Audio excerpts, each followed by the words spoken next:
Nesta aula, vamos apresentar a teoria da relatividade especial ou restrita. Vamos apresentar a formulação de Einstein, que é baseada em dois postulados. Vamos, em seguida, falar de algumas consequências. Ora, a teoria da relatividade especial, né, vai ser abordada, em primeiro lugar, falando dos dois postulados. Depois, as transformações de Lorentz, que seguem como consequência dos postulados. É a primeira consequência. Depois, a contração de Lorentz, a dilatação do tempo e, finalmente, bem rapidamente, a questão da causalidade e da simultaneidade, né? Porque a gente perde o conceito de simultaneidade, né? Isso para diferentes referenciais. O que é simultâneo num não é simultâneo no outro, né? Muito bem, então vamos começar com a questão da teoria da relatividade, lembrando que ela se dedica à questão de dois referenciais, né? Veja, dois referenciais, referencial 1 e um outro referencial, que é o referencial 2. Um referencial se move com velocidade constante, nós vamos começar com velocidade constante, um em relação ao outro. Esse é o objetivo da teoria da relatividade. Esse é o problema da teoria da relatividade, né? Aqui eu já quero colocar de saída, quais são os problemas centrais. Quais são os problemas centrais, né? É que quando se tem dois referenciais, existem grandezas que mudam de um referencial para o outro. Uma óbvia são as coordenadas. Quais as coordenadas de um ponto? A gente já viu um vídeo na primeira aula abordando isso, né? Então, a questão é que grandezas se transformam de um referencial para o outro, ou mudam de um referencial para o outro, que grandezas permanecem as mesmas. Esse é o segundo ponto. E o que é mais importante agora, como se transforma? É a isso que se dedica a teoria da relatividade. Identificar grandezas que se transformam, em geral classificamos como vetores de Lorentz, tensores de Lorentz, né? E grandezas que são invariantes, que assumem o mesmo valor num referencial e no outro. E a questão mais importante, como é que se transformam, né, de um referencial para o outro? Este é o problema da teoria da relatividade. Então, vamos assistir aqui a essa animação, onde o que a gente tem é uma pessoa que chuta uma bola. E para a gente entender essa questão do que muda de um referencial para o outro, estou chamando a atenção aqui para a velocidade. A velocidade da bola num referencial é diferente da velocidade da bola no outro referencial. Então, a velocidade muda de um referencial para o outro. Claro, a gente sabe disso, né? Na física clássica é a adição de velocidades, a gente já comentou isso antes, mas até mesmo como se transformam as velocidades na teoria de Einstein, fica mais difícil essa questão, né? Então, primeiro a gente precisa começar com grandezas invariantes. Foi assim que Einstein começou. Einstein começou foi com isso. Que grandezas são invariantes? Absolutas. Absoluta é aquela grandeza que não depende do referencial, não é? Por exemplo, na teoria da relatividade de Galileu, eu mencionei antes o tempo. O tempo é o mesmo, num referencial e no outro referencial. A massa, por exemplo, não é? Também aqui é um invariante. Na teoria da relatividade de Einstein, pasme, é a velocidade da luz, que é a mesma num referencial ou no outro referencial. A massa também é um invariante, apesar de estar cansado de ver vídeos na internet sobre teoria da relatividade que afirmam que a massa varia. Bobagem. A massa é um invariante. O que varia é a inércia. Vamos ver isso depois, né? Mas a massa é um invariante, né? Muito bem. Mas o fato é que existem grandezas que são as mesmas num referencial e no outro referencial. Essas grandezas são invariantes, ou invariantes de Lorentz, muitas vezes, ou grandezas absolutas, né? Então, vamos assistir essa pequena animação, né? Veja, as coordenadas de um ponto certamente variam. Já havíamos assistido um vídeo sobre isso, né? Agora, o tempo é a grande questão. O tempo é a grande questão. O tempo é o mesmo ou não? O mesmo ou não? A gente vai ver que é diferente, o tempo é diferente. Então, na teoria da relatividade, o tempo perde esse caráter absoluto, né? O tempo é, como diríamos, uma grandeza relativa, depende do referencial. Isto aqui é para ilustrar o conceito, né, de grandezas que variam de um referencial para o outro. Já se sabia, na teoria da relatividade de Galileu, que as coordenadas são diferentes, né, num referencial ou no outro. O tempo é a grande questão, né? A outra questão que é relevante e que a gente quer chamar a atenção para isso é como nós escrevemos as leis físicas num referencial e no outro. Também já assisti muitos vídeos onde dizem que as leis físicas são as mesmas. Não são as mesmas. Elas têm a mesma forma, é diferente. É a ideia da covariância. A forma das equações, que chamamos de covariância, a forma é a mesma. É a mesma. É isto. É isto. Veremos, né, como se pode escrever o eletromagnetismo numa notação utilizando a teoria da relatividade. Aí a gente vai ver que, de fato, as equações, né, se transformam, mas, de qualquer maneira, elas são escritas da mesma forma. Num referencial se usa linha, no outro referencial sem linha, né? O fato é que é nisso que reside o princípio da equivalência dos referenciais. E Einstein adota esse mesmo princípio, que veja que foi o princípio, né, da relatividade de Galileu. Aqui, de certa maneira, se adota o mesmo princípio, né?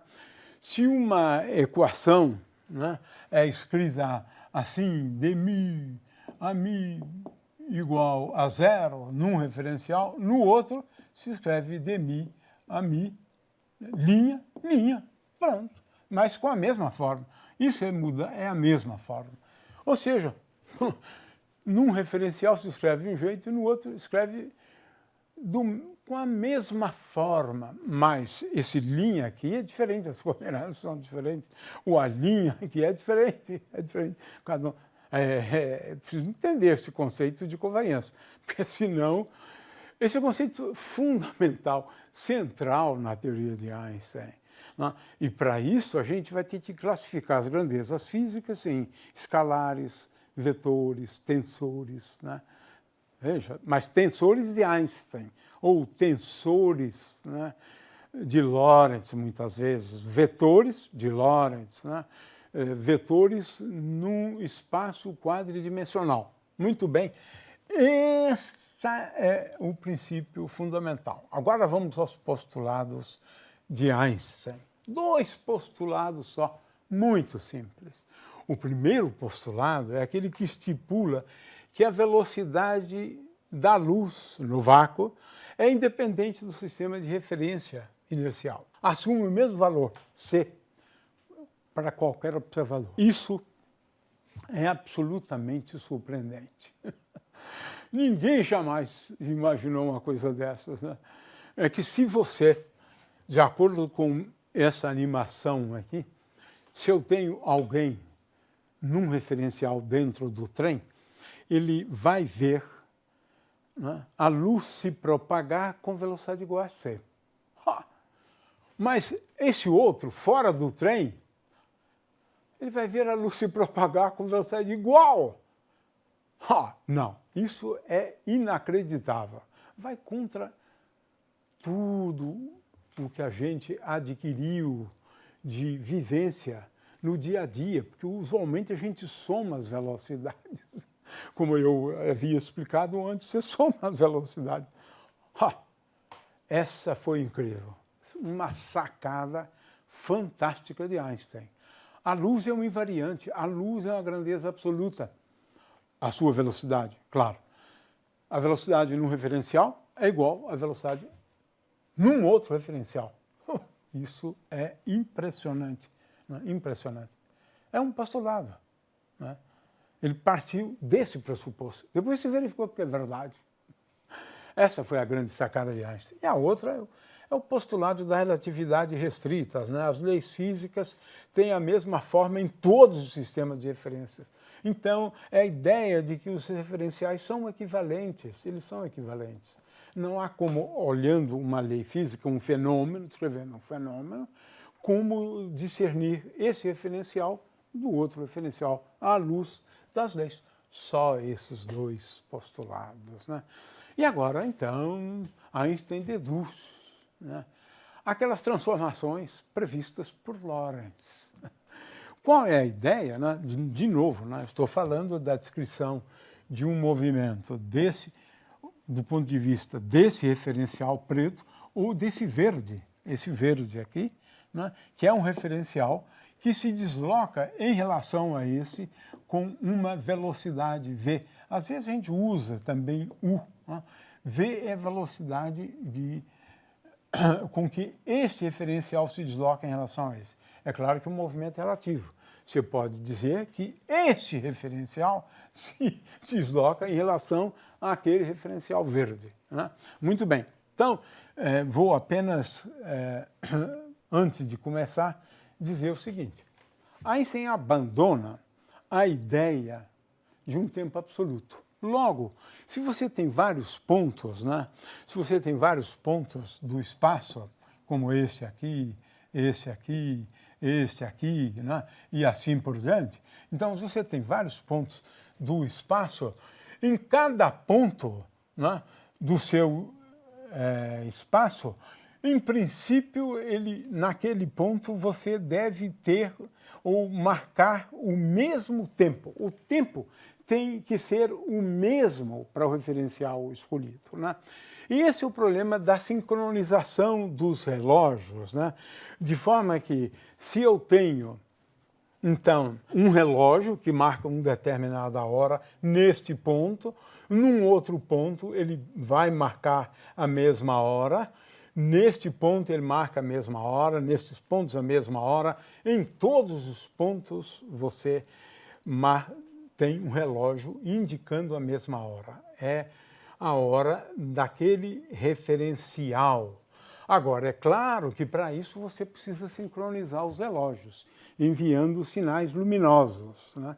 Então, veja bem que para cada referencial você pode falar de um tempo que é o mesmo para aquele referencial.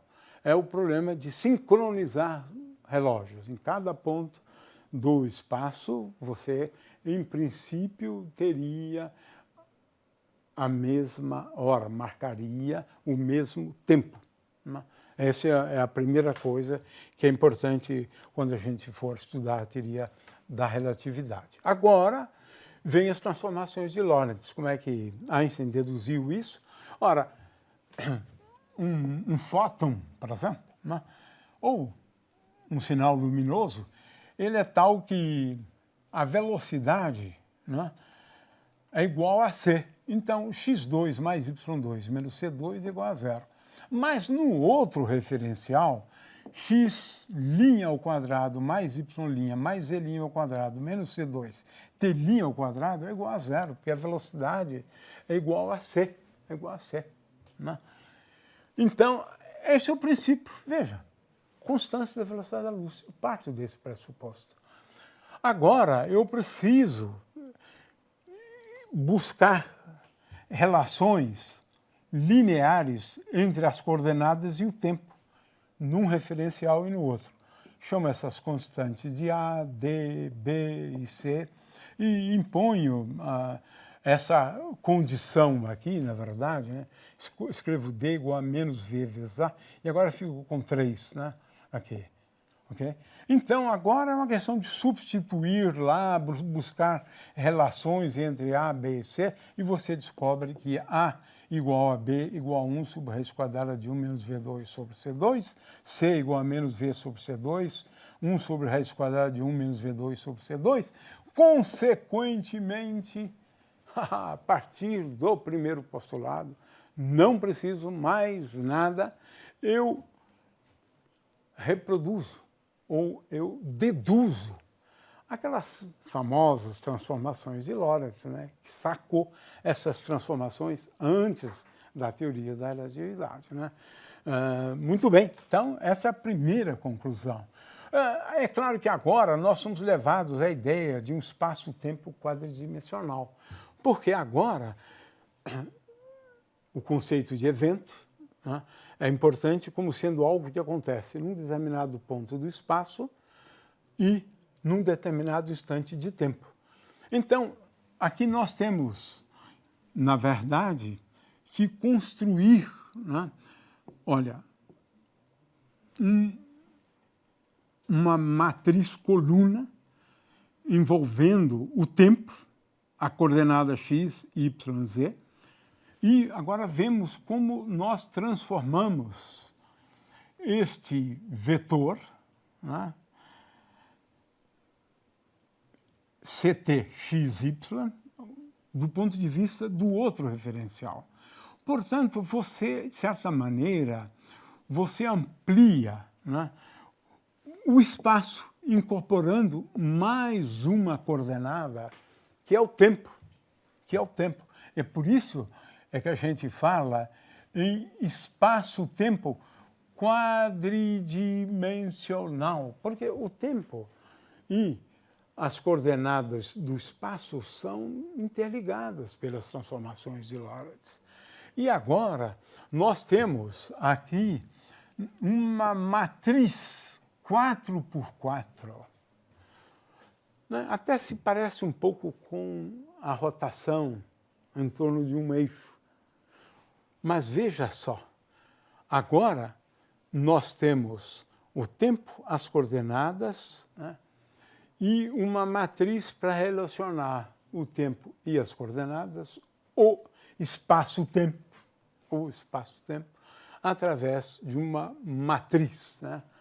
Essa matriz é uma matriz 4x4. Se eu quiser a transformação inversa, basta substituir V por menos V. Portanto, x é igual a 1 sobre a raiz quadrada de 1 menos V2 sobre C2, x' mais VT'.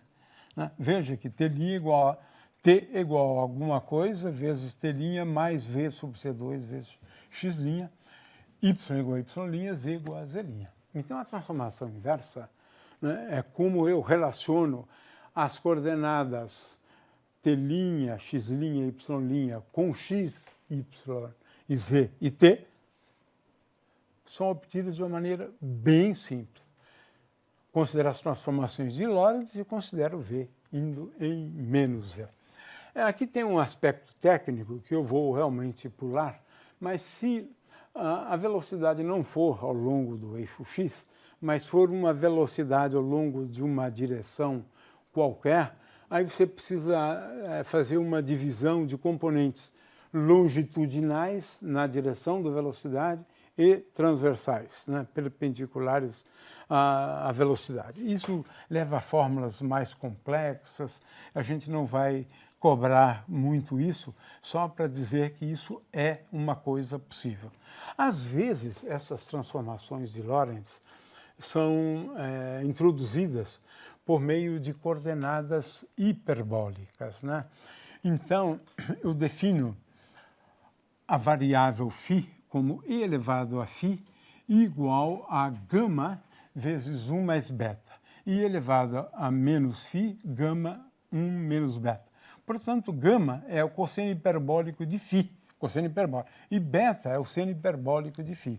Então, essas transformações, né, agora usando coordenadas hiperbólicas, assumem essa forma aqui, né? Então, essa é uma forma, a outra forma é utilizando coordenadas hiperbólicas, que tem a vantagem de serem bastante semelhantes, né, a rotações, né? Vamos agora ao limite não relativístico. Se V for muito menor do que C, é fácil perceber que as transformações de Lorentz se reduzem às transformações de Galileu. Então, as transformações de Galileu representam o limite não relativístico, né, da teoria da relatividade. É claro que se eu tiver uma velocidade de 300 metros por segundo, veja que V sobre C é 10 a menos 6. Então, para os fenômenos usuais, esquece, não preciso usar a teoria da relatividade. Outras consequências. A primeira delas é a contração de Lorentz, né? Na contração de Lorentz, o que acontece? Num referencial, você escreve que se eu tenho uma barra que começa, né, num ponto x'1, no outro ponto x'2, né, então o comprimento da barra é igual a x'1 menos x'2, comprimento da barra. Ou ao contrário, né? No outro vai ser x2 menos x1. Mas a barra, o comprimento dela é determinada nesse referencial aqui, no mesmo instante de tempo. Conclusão, x'2 menos x'1 menos x'2 é igual a 1 sobre a raiz quadrada de 1 menos V2 sobre C2 vezes x1 menos x2. A conclusão é o seguinte, L é igual a L0, veja, está aqui, né, vezes raiz quadrada de 1 menos V2 sobre C2. Isso é curiosíssimo. A barra se encurta quando eu olho de outro referencial. E isto é o que a gente vê aqui nessa animação, né? Dentro do trem, um indivíduo dentro do trem, ele vai medir o comprimento de uma barra, mas, olha só, olhado do ponto de vista de alguém que vê o trem em movimento, a barra encolheu. Contração, se contraiu. Contração de Lorentz, contração de Lorentz. Esse efeito é fantástico, é belíssimo na realidade. É claro que se você tem, aqui então eu tenho uma ilustração, veja, se V igual a 0, a barra tem esse comprimento. Olhado de fora, quando essa barra se movimenta com V igual a C sobre 2, ela já tem um comprimento menor, né? Então, é claro que se um objeto for extenso, você precisa tomar cuidado, né? Por exemplo, um automóvel ele não se encolhe apenas numa dimensão, ele muda um pouco, é diferente. Então, a questão da aplicação para um objeto extenso, você precisa considerar, né, as transformações para as várias partes do objeto extenso, né? Então, essa é a primeira consequência. A primeira comprovação experimental, que é o decaimento do meson π, de acordo com essa animação. No referencial do meson π, ele desaparece num determinado intervalo de tempo. Pronto. Então, eu posso dizer que ele decai durante um certo intervalo de tempo. Mas, olhado de fora, de um outro referencial, se percebe que o meson π, ou o meson μ, produzido na superfície terrestre, ele dura muito mais. Então, ele viaja muito na atmosfera, viaja muito. E essa é a melhor comprovação experimental para esse efeito. Na verdade, esse efeito que estou mencionando é o da dilatação do tempo, que a gente vai ver logo em seguida, né? Muito bem. Então, vamos ao efeito, né, da dilatação do tempo, né? O que é a dilatação do tempo? Aqui eu tenho um referencial. Eu olho na janela do avião e vejo piscar das luzes. O intervalo de tempo entre o piscar das luzes para esse referencial é 1. A mesma luzinha, vista de fora, ela vai piscar de tal maneira a que o tempo seja dilatado. Vai demorar mais tempo. Cada piscada demora mais. Então vamos ver como se deduz isto, né? Dilatação do tempo. Eu tenho uma lâmpadazinha que nesse referencial está num ponto. Está num ponto. Né? E depois de um intervalo de tempo, ΔT, né, no mesmo ponto, a luz apaga e acende, a luz apaga e acende. É isso. Mas é no mesmo ponto, não é em pontos distintos, no mesmo ponto. Olhando da asa do avião, né, no mesmo ponto.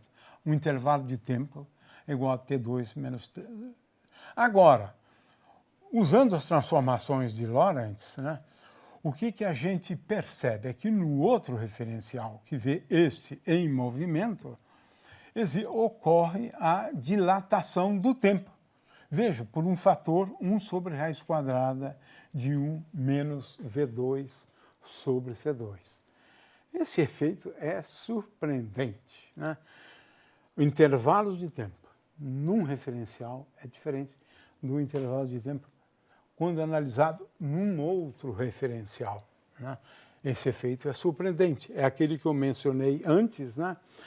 Do indivíduo na janela de um avião.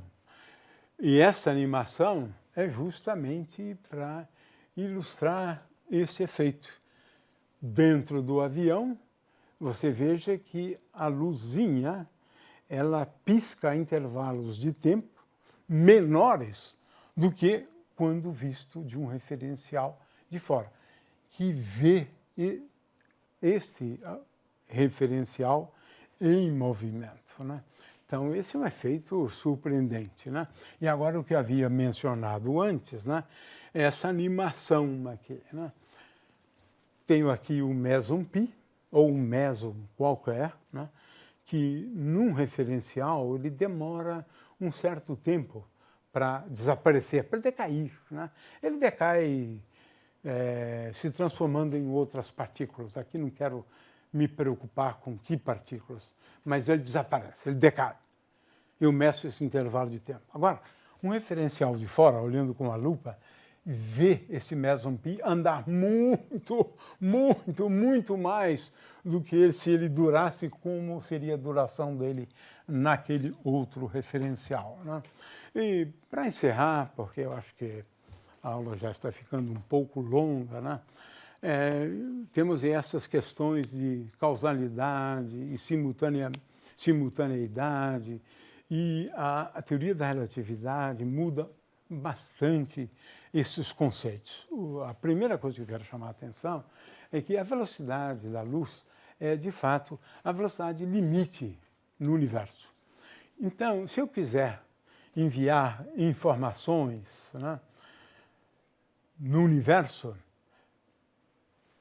eu envio da maneira mais rápida possível por meio de sinais luminosos. Mas os sinais luminosos não chegam no mesmo instante que eu emito.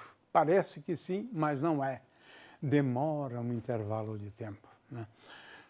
Causalidade significa que alguma coisa acontece, né, depois de uma causa. O efeito é posterior à causa. Né? E a propagação da informação é uma propagação que tem uma velocidade limite. Em particular, quando eu tenho uma partícula se movendo aqui, o campo que você percebe num determinado instante de tempo, na realidade, é o campo produzido neste ponto, e não no ponto onde está a partícula. De forma que o campo percebido aqui é um campo que tem, por exemplo, essa direção e nesse sentido. Quando a partícula está aqui, o campo deveria ser outro, mas não é esse, né? Nesse instante de tempo, ela percebe o campo elétrico quando a partícula estava num instante de tempo anterior, porque essa é a causa, né? Esse é o efeito. A causa é o movimento da partícula. Então, essa é uma coisa importante, né? Isso nos remete a questões muito interessantes, né? Sobre, por exemplo, o tamanho do universo, né? A gente pode falar do tamanho do universo. Por quê? A gente só consegue observar uma parte do universo. E essa parte do universo, né, ela é tal que ela corresponde a uma distância, conhecido como o horizonte. O horizonte. Então, se existe alguma coisa depois, né, do horizonte, você não tem como saber, né? Por quê? Porque o universo se originou, né, num ponto há cerca de 13,7 bilhões de anos e você só tem informações sobre o horizonte, que é igual à idade do universo vezes a velocidade da luz. É isso, né? Então, de certa maneira, né, temos aqui um tamanho, o tamanho do universo, que é o horizonte, né, que é o horizonte. E o horizonte é igual à velocidade da luz vezes o tempo de existência do universo. Então, isso já altera ligeiramente. A outra questão é a questão da simultaneidade, né? Eu tenho aqui um evento que aconteceu no ponto B, ao mesmo tempo, veja, isso é indicado pelos reloginhos que eu mencionei antes, né? Eles ocorrem num mesmo instante de tempo nesse referencial. De forma que se eu tiver aqui alguém bem no meio, né, eu vou receber esses sinais, né, simultaneamente. Eles ocorreram simultaneamente. Mas o que é simultâneo nesse referencial não é simultâneo em outro referencial que se desloca com velocidade v em relação a esse, né?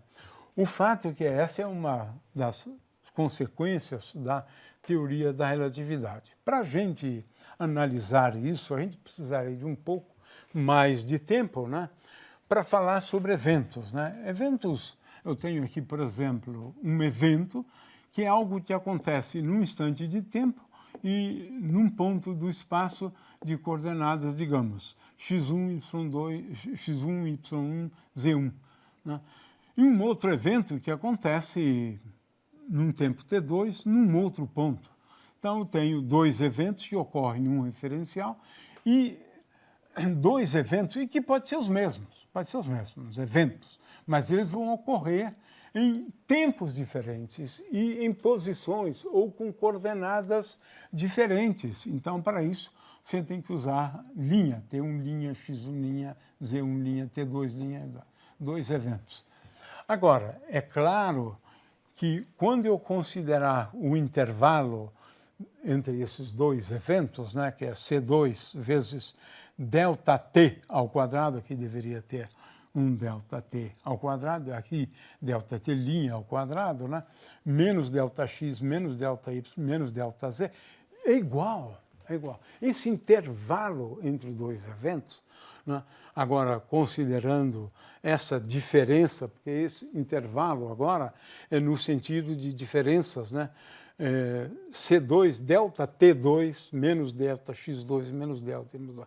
Esses intervalos são iguais. E a gente pode classificar os intervalos tipo tempo, intervalos tipo espaço, intervalos tipo luz, né? E é claro que agora você pode introduzir o conceito de tempo próprio, né? O conceito de tempo próprio é o tempo medido num referencial para o qual ΔX', ΔY', ΔZ' é igual a zero. Portanto, eu relaciono esse ΔT' com o intervalo de tempo ΔT, a gente vai ver isso depois com um pouco mais de calma, né? Mas, de qualquer maneira, ΔT' é um invariante. Esse é um princípio, um intervalo de tempo próprio. Então, a gente vai depois analisar essas questões envolvendo o tempo próprio. O fato é que, se eu tenho um observador aqui, né, tudo que acontecer neste ponto, ele só pode influenciar regiões no espaço-tempo dentro de um cone conhecido como cone de luz. Cone de luz, é um cone de luz, né?